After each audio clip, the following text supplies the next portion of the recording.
Welcome to NTD Good Morning. Here are today's top stories. ICE officers arrest an Afghan man accused of supporting the ISIS terrorist group. How this arrest is increasing scrutiny of a Biden-era program for refugees. HP-1B visa applicants will soon start undergoing stricter social media checks. The Trump administration says it's safeguarding national interests. The president has rolled back rules he says are hurting the American auto industry and what this means if you're looking to buy a new car. A new immigration enforcement operation begins in New Orleans. The arrest target for ICE and reactions from the city. A key vote on Obamacare set to take place next week with bipartisan negotiations to reform the program underway. New Yorkers gathered at Rockefeller Center last night to see the lighting of one of the most iconic Christmas trees in New York City.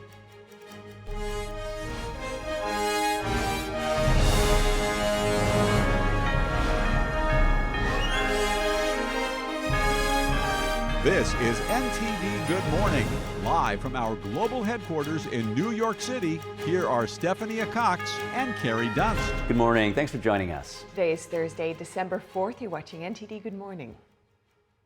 And in today's top news, President Trump pardons Texas Representative Henry Cuellar and his wife. Cuellar was indicted last year on more than a dozen federal charges. This as he doubles down on the second strike in the Venezuela Sea and says land strikes will start, quote, very soon. Our Washington correspondent, Mari Otsu, has more. Henry Cuellar, the Texas representative that President Trump is pardoning, was an outspoken critic of former President Joe Biden's border policies. And Cuellar and his wife Imelda were indicted back in May 2024 for allegedly accepting nearly $600,000 in bribes in exchange for influencing U.S. foreign policy in favor of Azerbaijan and a Mexican bank. Cuellar, however, has denied all of these charges. And President Trump, announcing what he calls his full and unconditional pardon of Cuellar on Truth Social, says, quote, "For years, the Biden administration weaponized the justice system against their political opponents and anyone who disagreed with them." He goes on to say that one of the clearest examples of this was when Biden used the FBI and the DOJ to take out a member of his own party after Cuellar, quote, bravely spoke out against open borders and what President Trump calls the Biden border catastrophe. Take a look. He's a respected person. He was treated very badly because he said that people should not be allowed to pour into our country. And he was right. He didn't like open borders. He represents the people on the border, and he saw what was happening. And as soon as he made that statement, I then said, I'll bet he gets indicted. And that's what happened. He got indicted for speaking the truth. And his wife got indicted, Imelda. And that's sort of a first. Usually they leave the wives alone. President Trump attaches to his announcement a letter from the Cuellar's daughters pleading for their parents' clemency, calling them honest individuals and good, decent people. And Cuellar responds by thanking President Trump for what he calls his, quote, tremendous leadership and for taking the time to look at the facts. He also thanks God and says that his pardon gives his family a chance at a clean slate. And when President Trump opened up the event to questions, attention immediately returned to Venezuela and the Pentagon strikes on drug-carrying vessels in the Caribbean Sea. President Trump says that land strikes on Venezuela will start very soon and adds that these strikes go beyond a pressure campaign on Venezuelan President Nicolas Maduro. Take a look. A pressure campaign is much beyond that, I think. They emptied their prisons into our country. They sent us killers, murderers. They sent us drug dealers at the highest level. They sent us gang members. They sent us people from their mental institutions. I think last year we lost close to 300,000 people were killed. Have you seen what happens with the families of not only the people killed, the people that are trying to get their son or their daughter off of this poison that they've been fed? And very soon we're going to start doing it on land too, because we know every route, we know every house, we know where they manufacture this crap, we know where they put it all together. And I think you're going to see it very soon on land also. This is coming amid controversy over a September 2nd strike in the Caribbean. The first strike left 2 men alive, and then a second strike was ordered, killing both of those men. President Trump is saying that he'll certainly release video footage of that second strike upon request from the media today. And Secretary of War Pete Hegseth saying that he stands by the commander who ordered that second follow-up strike and condemns the lawmakers and the media who are accusing him of a war crime. President Trump also doubles down on his defense of the strikes, saying that every boat that's taken down in the Caribbean saves 25,000 American lives, and that since the strikes began, drugs coming in through the sea are down by 91%. And thanks to Mari for that report. And that Navy Admiral Frank Bradley, who reportedly ordered the second strike on the alleged drug boat, is expected to brief lawmakers today on Capitol Hill. And moving on now, federal authorities have arrested an Afghan national on suspicion of supporting the ISIS terror group. The arrest is raising concerns about earlier vetting failures.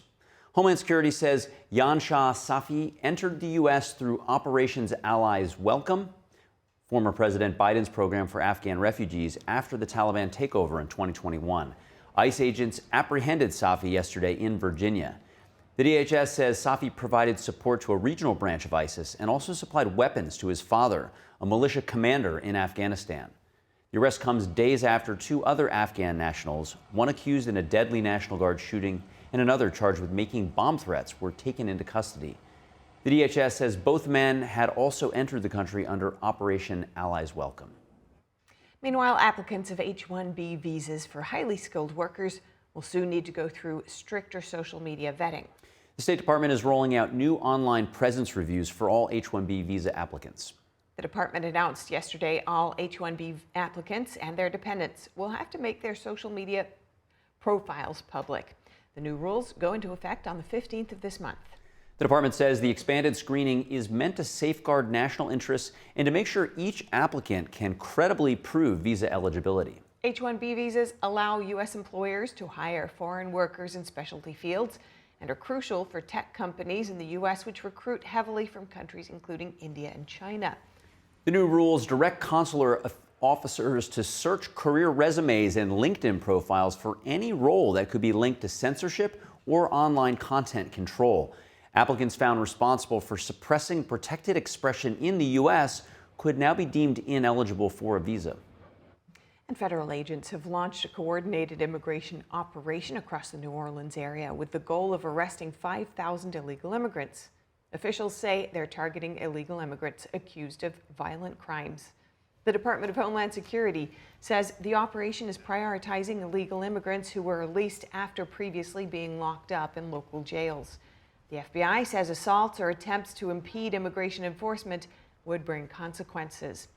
Louisiana's Attorney General echoed that message, saying anyone who interferes with ICE or Border Patrol will face prosecution. NTD correspondent Jason Blair has more.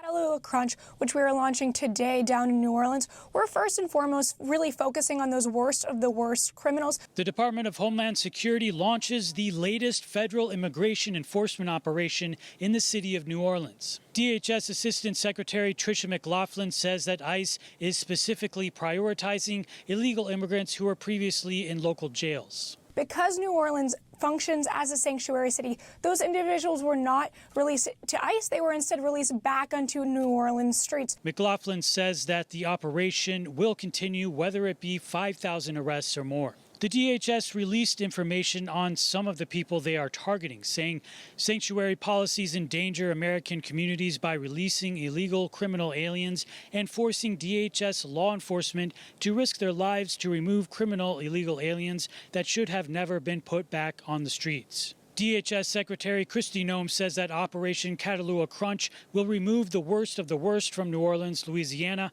after the city's sanctuary politicians have ignored the rule of law. New Orleans Mayor-elect Helena Moreno has been critical of the federal surge in the city, even launching a website instructing people how to navigate interactions with federal agents. Moreno says, "My first priority is to keep our community safe. The reports of due process violations and potential abuses in other cities are concerning. I want our community to be aware and informed of the protections available under law." Some stores in New Orleans have posted signs saying that ICE is not allowed inside unless they have a warrant. Meanwhile, Louisiana Governor Jeff Landry has been outspoken in his support for federal assistance. We welcome our federal partners. We've seen it work in other parts of the state, in New Orleans as well. And we're going to just lean in even heavier to make our streets safe. Jason Blair, NTD News. Thanks to Jason for that report. Minnesota officials are responding as federal immigration authorities prepare new enforcement actions in the Twin Cities. Minneapolis Mayor Jacob Frey said local police will not operate on immigration operations. This as federal officials continue investigating alleged immigration and welfare fraud involving some Somali immigrants. Police Chief Brian O'Hara said the department coordinates with federal agencies on violent crime, but not on immigration status. Homeland Security Secretary Kristi Noem reviewed immigration programs in Minnesota at President Trump's direction, and she reported finding 50% of visa applications and other related programs showing signs of fraud. President Trump doubled down yesterday on Somali immigrants living in the U.S., accusing them of harming the country. And 2025 has seen a dramatic increase in violence against law enforcement across the country. Yeah, lawmakers examine the role that anti-law enforcement rhetoric may play on the increase in the violence. Our Washington correspondent, Luis Eduardo Martinez, has more on that. Today's hearing is not about silencing dissent or restricting free speech. It is about responsibility and recognizing that rhetoric has consequences and ensuring that officers can perform their duties without fear. In 2024, the FBI reported more than 85,000 assaults on law enforcement officers, the highest number in over a decade. And in 2025 alone, Immigration and Customs Enforcement registered an increase of 1,100% of assaults against its officers. Federal officers remain unwavering in their oath to the Constitution and their duty to enforce the laws Congress enacts, regardless of the political environment. What has changed is the environment in which they serve. It has grown increasingly hostile with rising violence, threats, and online harassment directed at officers. Experts singled out polarizing rhetoric against the duties of law enforcement as the main cause for increase in assaults against law enforcement officers. The rhetoric coming from the top, calling officers Nazis and Gestapo, it better stop right now. You are inflaming dangerous circumstances. A job that is to enforce the laws of this country, the laws that have been passed by those that have been elected by the people of this country. According to the FBI, 1/3 of cop killers self-identifies with the narratives that portrays law enforcement as the villain. That narrative, used for political gain, is amplified across social media platforms and other means, and it all too often goes unchallenged. And it's not harmless rhetoric, it is fuel. We have seen this fuel ignite in cities and towns, large and small, all across America. Democratic lawmakers did not invite an expert, a private citizen who launched attacks on the Trump administration. The fact of the matter is that right now, in the United States of America, there is a semi-secret police force abducting people based on the color of their skin and sending many of them via state-sponsored human trafficking to extraterritorial concentration camps. The hearing comes 1 week after 2 National Guardsmen were shot in Washington, D.C. One of them, Army Specialist Sarah Beckstrom, died from her wounds, and the other remains in serious conditions. Reporting from Washington, D.C., Luis Eduardo Martinez, NTD News. Thank you, Luis. And the New York Times is suing the Department of War over the Pentagon's recent restrictions on press access. The lawsuit is set to be filed in federal court in Washington, D.C. The lawsuit names the Defense Department, Secretary Pete Hegseth, and Chief Pentagon spokesperson Sean Parnell as the defendants. The lawsuit seeks to repeal the new press policy, with the New York Times calling it a violation of free press's right to seek information under their First and Fifth Amendment rights. We'll be keeping you updated there. And next, vaccine advisors to the CDC are considering a major change to the childhood vaccine schedule. The CDC's advisory committee is meeting today and tomorrow to reconsider some of its fundamental guidelines. The change would potentially delay a dose of the hepatitis B vaccine that newborns receive by weeks or even years. The vaccine advisors are a group that was handpicked by Health and Human Services Secretary Robert F. Kennedy Jr. Earlier this year, Kennedy said that giving the hepatitis B vaccine to newborns is motivated by money, not out of health concerns. Infectious disease experts say it's key to preventing an illness that's easy to catch and impossible to cure. And that they say that delaying the vaccine for even a few months will drive up infections and deaths from the disease. Next, the Department of Health and Human Services has launched an investigation into a Midwest school that allegedly vaccinated a child without parental consent. Officials accuse the school of ignoring a state-filed religious exemption violating federal rules under the Vaccines for Children program. When any institution, a school, a doctor's office, a clinic disregards a religious exemption, it doesn't just break trust, it also breaks the law. It fractures the sacred bond between families and the people entrusted with their child's care. And we're not going to tolerate it. The Vaccines for Children program provides vaccines to various institutions. It mandates that immunization providers comply with state law surrounding exemptions from mandated vaccines. Acting CDC Director Jim O'Neill emphasized that the program, which provides vaccines at no cost, should never circumvent parental rights. Schools across the country mandate multiple vaccines for school attendance based on the CDC's immunization schedule. Exemptions are granted in all 50 states on medical grounds. Most states also allow exemptions for religious reasons. A key vote on Obamacare is set to take place next week, but it's unclear if Republicans will support it or put forward a plan to replace it. NTD's Melina Weisskopf joins us live to discuss. Good morning, Melina. Where do negotiations on health care stand at the moment? Hi, good morning, Steph. Bipartisan talks are currently underway in Congress in both the House and the Senate. Republicans want to reform Obamacare or wipe it out completely and replace it with a totally new system. Many Republicans have talked about the idea, we've heard Trump talk about this as well, the idea of health savings accounts to help people pay out-of-pocket costs for health care. Senate Majority Leader John Soon said there's steam behind an idea in Congress that would allow self-employed people and small businesses to participate in something they're calling association coverage, so that those people who are currently on an individual plan can collectively negotiate better health insurance rates. Listen to what House Republicans were telling me earlier this week about why they're looking to reform Obamacare to begin with. The ACA was written by insurance companies for insurance companies. This has been, you look at their profits since 2014, since Obama came in, it's been nothing but rise, rise, rise. Democrats realize this, so they're pouring more and more taxpayer money into a failing system. So the, quote, COVID era enhanced premium tax credits. We're then, again, pouring more and more money into a failing system. Those are due to expire. I think we have to extend them so there isn't such an abrupt cliff on the American people, with some type of trajectory and pathway to get rid of them, but then really spend some time looking at why cost of care costs so much in this country. You want to get the cost of health insurance down, you have to get the cost of health care down.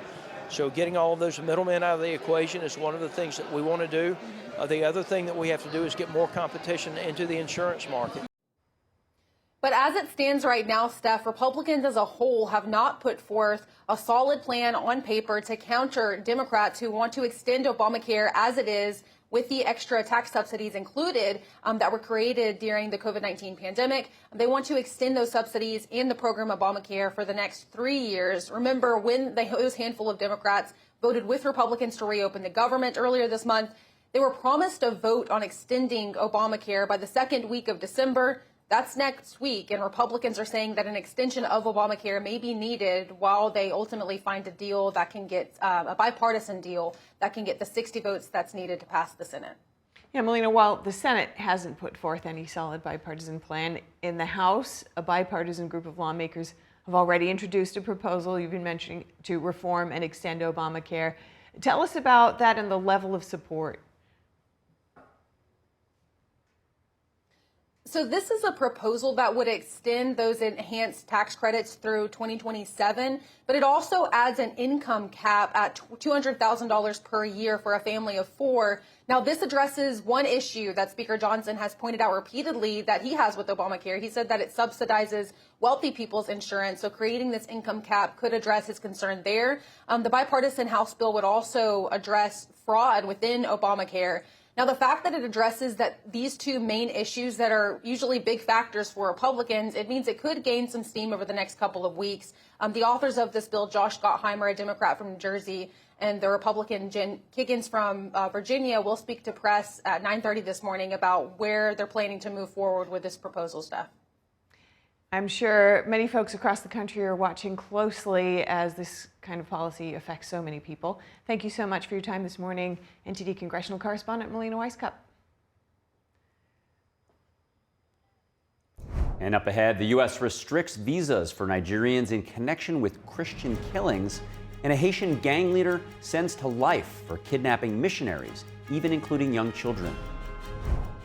House lawmakers pass a bill banning public schools from making deals with the Chinese Communist Party following the discovery of more than 140 American schools with deals with Beijing-backed entities.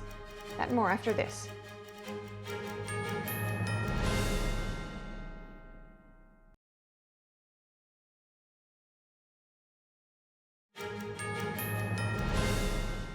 Welcome back to NTD Good Morning. President Donald Trump is rolling back Biden-era fuel economy standards. He's issued an executive order that he says will lower car prices and protect U.S. car jobs. Here's more on that story. President Trump says the fuel economy rules under former President Biden were burdensome and expensive, and the administration says it tried to push electric vehicles on people when they didn't want them. The administration says rolling back the rules would cut car prices by about $1,000 and save Americans more than $100 billion. Today, my administration has taken historic action to lower costs for American consumers, protect American auto jobs, and make buying a car much more affordable for countless American families and also safer. The White House characterized Biden's standards as effectively an EV mandate, forcing automakers to subsidize electric vehicles by raising prices on gas-powered cars. Auto executives from Ford, GM, and Stellantis stood with the president as he signed the order, praising the move as a win for affordability and manufacturing. We believe that people should be able to make a choice, as you said, Mr. President, and we will invest more in affordable vehicles. National Economic Council Director Kevin Hassett told Fox News yesterday Biden's targets were so high that no gasoline car on the market could meet them. Well, one of the things that we saw as we were studying the Biden policies towards automobiles is that they were trying to basically end the internal combustion engine with fuel economy standards that were crazy. Trump says American auto manufacturing has already risen 10% this year. The action is also part of his larger effort to dismantle environmental rules. The White House says the new standards will remain in place even if future presidents attempt to restore stricter rules. The announcement on fuel economy rules came from the Oval Office, flanked by the CEOs of the U.S. Big Three, Ford, GM, and Stellantis, formerly known as Chrysler. Joining us to discuss Trump's reset on auto emission standards and what it might mean for your next car purchase is Diana Furtgott-Roth, Director at the Center for Energy, Climate, and Environment with the Heritage Foundation. So good to have you with us this morning, Diana. Welcome. Great to be with you. Yeah, and so let's start with your reaction to the president's executive order. Well, I was really happy about the executive order because it means people have more choice of cars to buy. Under the Biden under the Biden policy, cars would have had to have an average of 50 miles per gallon in 2031. That would have meant auto manufacturers would have had to make a lot of small cars that have good fuel economy or electric vehicles, and those are a lot more expensive, and families cannot fit into these small cars, and a lot of small businesses, farmers cannot stop to recharge their electric vehicles for 2 hours in the middle of the day. People need choice of vehicles, and electric vehicles are great for some people, but not for others. And it's not right to force automakers to make cars that some people don't want to buy. They should make cars that their customers want to drive. And if you're a small businessman going around in a pickup truck, you have a lot of lawnmowers, you're doing landscaping, or you're in construction, there's no way you can stop in the middle of the day for 2 hours to recharge. And all that stuff in the back of the pickup truck is really going to lower the range of the battery. Yeah, you certainly address something that people who live in the suburbs or out in the country know, that these landscaping crews really struggle with the high costs of trying to convert to electric. Right. But who else do you think was maybe hurt, in your view, by those previous policies, which seem like in California, they were well on their way toward those policies? You mentioned, car choice. Electric is good for some, but not for all. Did it hurt more segments of the population than others when it comes to sort of automotive choice? It really did, because these electric vehicles are more expensive, and we can see from tax data who takes the credits. And the top fifth of the income distribution was taking practically all the tax credits for electric vehicles. People were buying them as second cars. And so you would have one car to go around town, which would be your EV. You would take it home and you would charge it in your garage at night or in your driveway. And then another one if you wanted to, say, take a trip with the family. But many people just rely on one vehicle. And even if they have 2 vehicles, they don't want to have an electric vehicle, or perhaps they live in an apartment and they do not have charging on site. They have to park their car on the street where you don't have charging. So electric vehicles are really good for people who don't have to go long distances, who don't have businesses, and most importantly, who can charge their car in their garage at night, or have a dedicated port in their driveway where they can charge it. So how do you respond to concerns from many critics, including Gavin Newsom, about the need to weigh environmental costs with the strategies for dealing with it and consumer needs? Newsom himself sort of says that, okay, environmental concerns outweigh these other concerns. What's your response? Well, first of all, you have to realize this is a food fight between 2 industries. This is not a matter of principle. People describe these vehicles, as electric vehicles, as emissions-free. They are not emissions-free. They depend on batteries that are made in China. China makes 80% of these batteries that go in the electric vehicles, and it takes a lot of critical minerals. That takes mining. That's not emissions-free. The batteries have to be shipped over to the United States or Europe or wherever they're being used. Then they have to be charged. They're not charged with solar and wind. They're charged using natural gas, fossil fuels. So they are not emissions-free. They just get their electricity from a different place. But the most emissions-free vehicle from the point of the entire vehicle to when you use it is actually a non-plug-in hybrid. A non-plug-in hybrid because that has a smaller battery and it gets recharged through the power of an engine. Think a Prius, for example. That's actually the most emissions-free vehicle, but it's not emissions-free, but it has the lowest emissions of any of them. Wow, and this is somewhat new information to me. Has there been a lot of studies as to the 3 different types of vehicles you're referring, fully gassed, fully electric, and then these hybrids, and sort of how to look at the full cycle of their output of emissions of yes. CO2? Yes, there have been studies, and the answer is very clear, that it's the non-plug-in hybrid, because it gets recharged automatically. And plus, we also have a survey in the court of public opinion. These non-plug-in hybrids are flying off the shelves. These dealers cannot keep them in stock. I should say they are rolling off the lots. So if you want to buy a, Toyota Highlander hybrid non-plug-in, you have a 3-month wait in the DC area. If you want to buy a gasoline-powered one, you can buy it right away. Got it. So it's sort these of are like the middle road. immensely popular. They're immensely popular because you get a better gas mileage and you never have to plug it in. You just have a somewhat bigger battery. Got it. And same with the numbers. Trump's claiming $109 billion in savings from his executive order yesterday. What is the math behind that? Well, the math behind that is that if you don't have to buy one of these more expensive vehicles, you have more money for you. Plus, if these automakers are forced to sell the electric and low-fuel vehicles, they have to price them lower. That means they have to price the SUVs and pickup trucks higher. So that's more expensive for people who want to buy the SUVs, the pickup trucks, the sedans.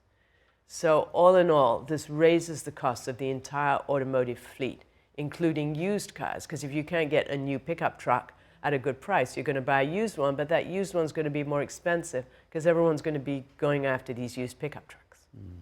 Let's look now at another area of energy policy and this strategic and otherwise competition with China, this new threat coming through in terms of AI and the energy that's required to power it, and everything China's doing to make them dominant in that area. We spoke with an expert yesterday who said that China is really significantly ahead of the US in this area in terms of the energy that's required. What's your sense of whether the US is doing enough on that front, and in terms of combating adversaries like the Chinese regime on this front of having enough energy? Well, that's a great question, because President Trump's energy dominance agenda, where he is allowing power plants to stay open, he's allowing companies to get the oil and natural gas out of the ground that we need. He's opened offshore drilling to exploration, Alaska. I mean, this is going to give us the energy that we need for these AI data centers. And it's really important to have the energy that we need. He's also had new executive orders on nuclear power. That's going to be important for AI.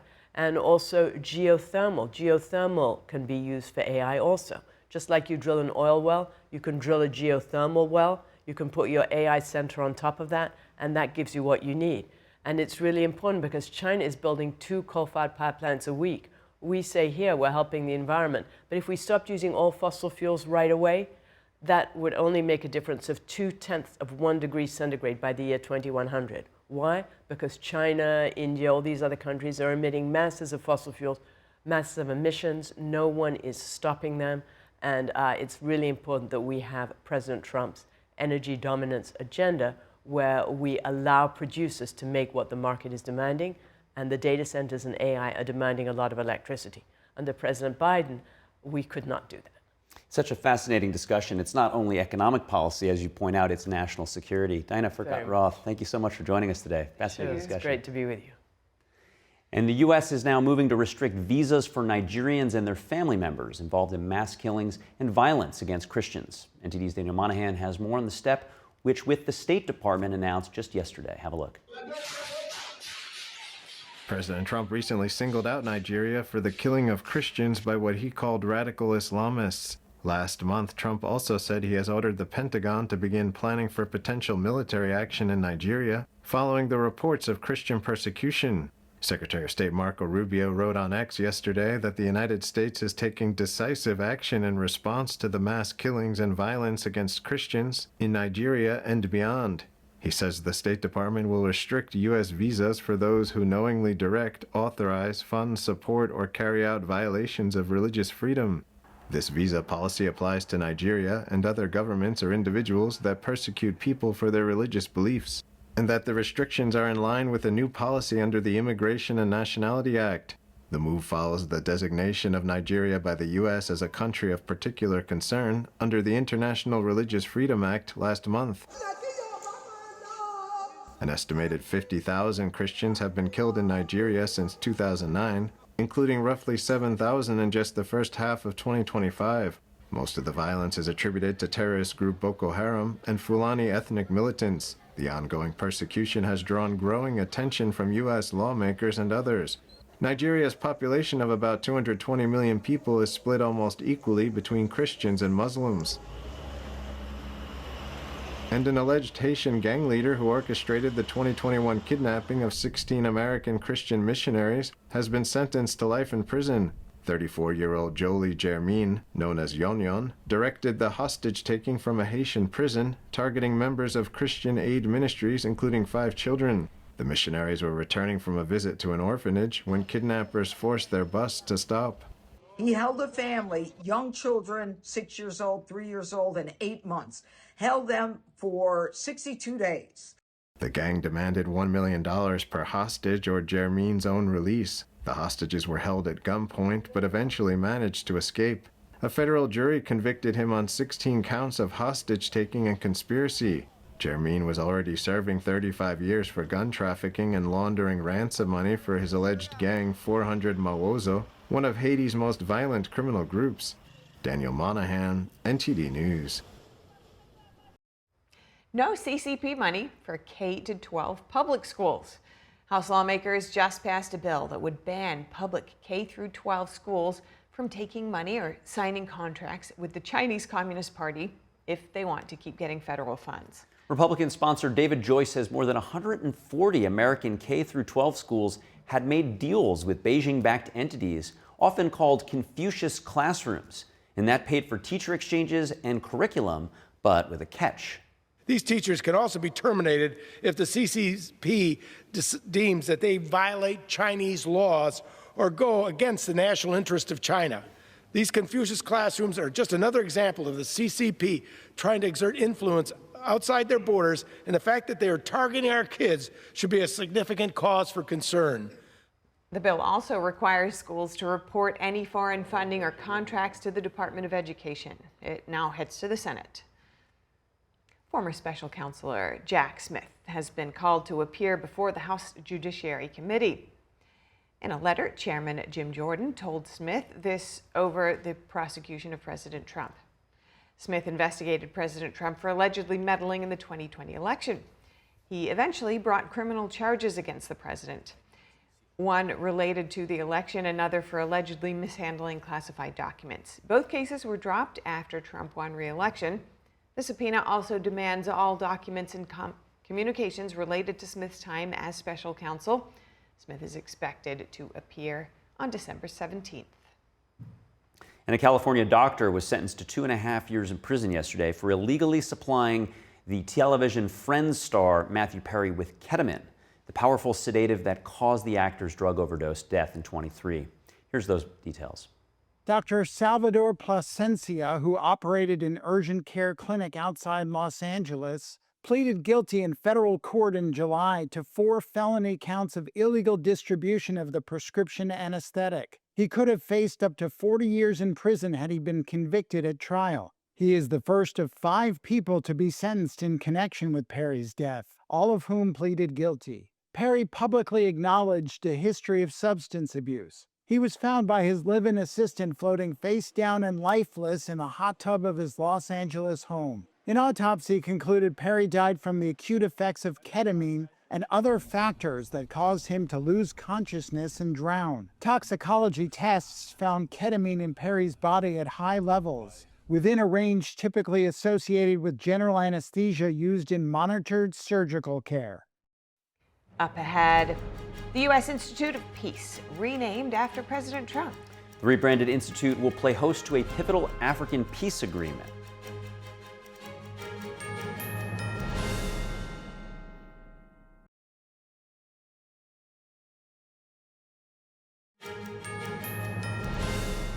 Welcome back to NTD Good Morning. I'm Carrie Dunst. If you're just joining us now, here are some of today's top headlines. ICE officers have arrested an Afghan man on suspicion of providing support to a regional branch of the ISIS terror group. He is the 3rd Afghan national to be arrested in just over a week, raising questions about a Biden-era program for refugees after the Taliban takeover in 2021. Meanwhile, the Trump administration is expanding social media vetting for applicants for the H-1B visa. That's a visa for highly skilled foreign workers. And President Trump has also rolled back Biden-era fuel economy rules, saying the move will lower car prices and protect U.S. auto jobs. The White House argues the old standards were too costly and pushed electric vehicles on consumers who may not have wanted them. Officials say the change could cut car prices by about $1,000 and save Americans more than $100 billion. And a key vote on Obamacare is set to take place next week, following a handful of Democrats who voted with Republicans to reopen the government earlier this month. Some Republicans are saying an extension of Obamacare may be needed while they find a deal that can reach the 60 votes needed to pass the Senate. One proposal was to extend the enhanced tax credits through 27, which adds an income cap at $200,000 per year for a family of 4. The authors of the bill will speak about a path forward for their proposal later this morning. And President Trump said yesterday that land strikes on Venezuela will start very soon and that these strikes will go beyond pressure campaigns on Venezuelan President Nicolas Maduro. Trump also doubled down on his defense of the September 2nd strike in the Caribbean, saying that every boat that's taken down saves 25,000 American lives. He says that drugs coming in through the sea are down by 91% since the strikes began. This follows a pardon that he granted Texas Representative Henry Cuellar and his wife. Cuellar was indicted last year on more than a dozen federal charges. Those are this morning's top headlines. With that, Steph, over to you. Thank you, Carrie. President Trump suggesting the U.S. is waiting for Russia to agree to a peace plan proposed by the U.S. An American delegation met with Russian President Vladimir Putin yesterday, and the Kremlin responding to questions on whether Putin rejected the U.S. proposal. That and more with NTD's international correspondent, Arian Pastar. President Putin had a very good meeting yesterday with Jared Kushner and with Steve Witkoff. What comes out of that meeting, I can't tell you, because it does take 2 to tango. You know, Ukraine, I think we have something pretty well worked out with them.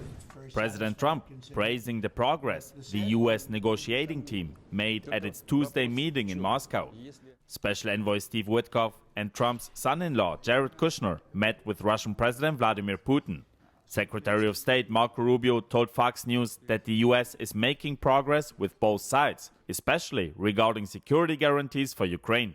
What we have tried to do, and I think have made some progress, is figure out what can the Ukrainians live with that gives them security guarantees for the future. They're never going to be invaded again. Rubio says the guarantees are important not just to prevent another invasion, but also to make sure Ukraine can rebuild its economy once the fighting stops.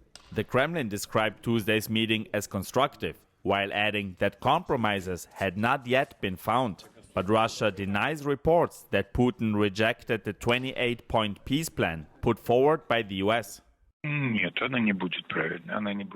No, it's not correct. Some things were accepted, others were marked as unacceptable. This is a normal working process, a search for compromise. Ukrainian President Volodymyr Zelensky now says Kiev is preparing for talks with the Trump administration. We are preparing meetings in the United States after the American team returns from Moscow and holds the relevant consultations in Washington. He added that discussions have been progressing in recent days. This after Ukrainian officials met with U.S. delegations first in Geneva and then in Florida on Sunday. And NATO says it wants to increase pressure on Russia. NATO chief Mark Rutte criticizes Russia for continuing the fighting while provoking NATO. Russia is also demonstrating increasingly reckless behavior when it comes to NATO, such as violating our airspace, conducting cyber attacks, and deploying spy ships to map allies' undersea infrastructure. He added that 2/3 of NATO member states have committed to support Ukraine with weapons purchased from the US. In total, the countries have made commitments worth $4 billion. This includes contributions from Australia and New Zealand, which aren't members of NATO. Arian Pastar, NTD News.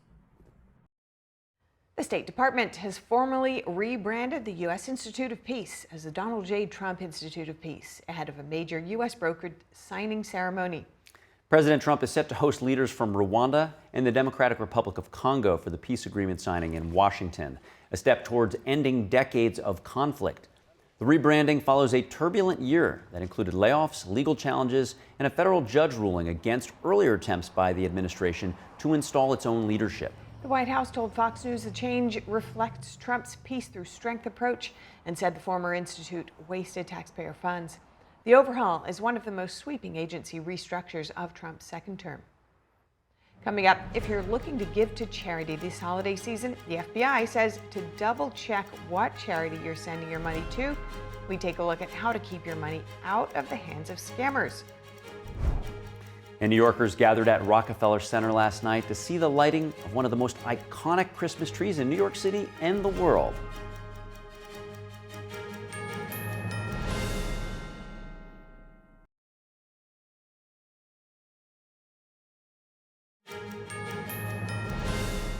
Welcome back to NTD Good Morning. The FBI is warning the public about possible charity fraud this holiday season. Yeah, the Bureau says Americans looking to donate should be very cautious. Officials urge the public to be alert to schemes that solicit donations. Scams tend to increase during national disasters, major emergencies, or whenever people are actively looking for ways to help the community. The FBI recommends that individuals only give to established charities or groups whose work they are familiar with and trust. Officials urge Americans who do donate to use a check or credit card. The FBI warns that if an organization asks for a donation using cash, gift card, virtual currency, or wire transfer, it's probably a scam. Any group can be researched through the Federal Trade Commission. And of course, the holidays are right around the corner, so you might want to plan ahead if you're planning on shipping gifts. That's right. The shipping deadline for USPS ground and first-class mail is in about 2 weeks. It's almost here. If you want your package to be delivered in time in the U.S. before Christmas Day. Very good point there. The priority mail deadline is December 18th. That does not include addresses in Hawaii or Alaska. Take note. And FedEx, they're recommending shipping between December 17th and the 23rd for home delivery to reach there by December 24th. FedEx has their overnight service and same day, and that'll be available until December 24th. UPS recommends shipping packages by December 19th for 3-day select. You can also ship December 22nd with 2-day shipping or the 23rd with next day air. And the Pentagon has got into the festive spirit. That's right. Secretary of War Pete Hegseth yesterday lit the Pentagon's Christmas tree. So in this season, we worship, we reflect, we rest, and of course, with our families, we eventually feast. We prepare to spend time together, remember the ones that we love, and we remember the ones that are fighting to protect all of us, to bring peace on earth and goodwill toward men, except narco-terrorists. The ceremony even featured Santa riding on an armored vehicle. The tree lighting comes amid criticism of Hegseth over those deadly U.S. strikes on suspected drug smuggling boats in the Caribbean that he referred to. And the Pentagon has also been investigating Hegseth's use of a signal of the app Signal on his personal device to transmit information about planned strikes in Yemen. The Pentagon says the review ultimately cleared him, though the report has not yet been released to the public. And you have some elves there dancing down the building. Yeah, doing a little rappelling, right? Yes. Yeah, as elves do, right? Yes, it is the time of year. Okay, next, the iconic Rockefeller Center Christmas tree was lit up yesterday night as the holiday season kicks off in New York City. That's right. Crowds of people gathered in Midtown Manhattan wearing Santa hats and Christmas light necklaces to watch and cheer. The 75-foot tree is lit by more than 50,000 colored LED lights, topped by a Swarovski star weighing around 900 pounds. The lighting ceremony also featured performances by the Radio City Rockettes, their theater is right around the corner from Rockefeller Center, and Michael Bublé and Gwen Stefani were among the other talent there. This year's lighting ceremony marks the 92nd year of the annual tradition, following the first ceremony held back in 1933. And the tree will be on display until mid-January. It will then be sent to be milled into lumber for use by the nonprofit Habitat for Humanity. Now, you may want to keep your eyes on the night sky today for one of the year's last astronomical spectacles. That's right. It'll be a supermoon, and it'll be shining bright tonight. According to EarthSky, it will be at its fullest at about 6:14 p.m. Eastern Time. The moon also will appear full tomorrow night. The year's final supermoon will also be the last of 3 back-to-back supermoons of the year. A supermoon happens when the moon is at its nearest point to the Earth, which makes it appear larger and fuller. And December's full supermoon is also called the cold moon, which indicates it's the full moon event closest to the winter solstice. That sure is something to watch out for. You know, this time of year is just so magical, but why not add to that with the night sky? Throw a supermoon into the mix, right? Yeah. All right, well, we do have to wrap up now, but if you have any feedback on the show, or maybe there's a story you'd like to see us cover, you can send us an email at goodmorning@ntd.com. Of course, we'd love your feedback. Always. And for round-the-clock original news coverage, just watch us live at ntd.com/live or download our NTD app. I'm Stephanie Cox. I'm Carrie Dunst. We'll see you soon.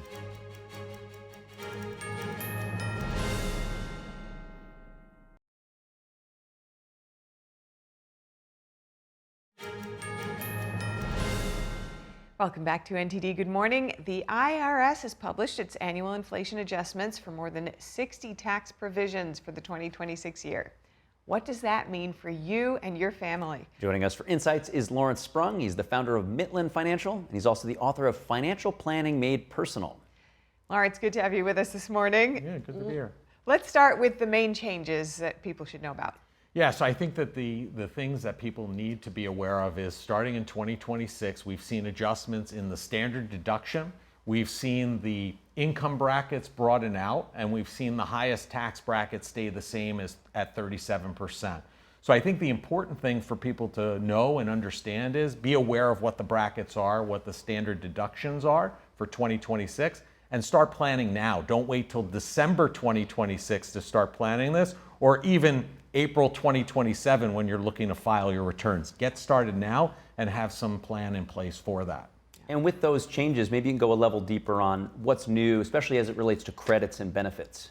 Yeah, so I think one of the biggest changes that's going to affect people, and this was not an IRS thing, this was a Secure Act 2.0 thing. This is a big change for people. People who are over the age of 50, who are contributing and maxing out their 401ks, if they earned over $150,000 in 2025, their catch-up provision, because there are 2 components to the 401k contribution, the employee deferral, and then if you're over 50, the catch-up.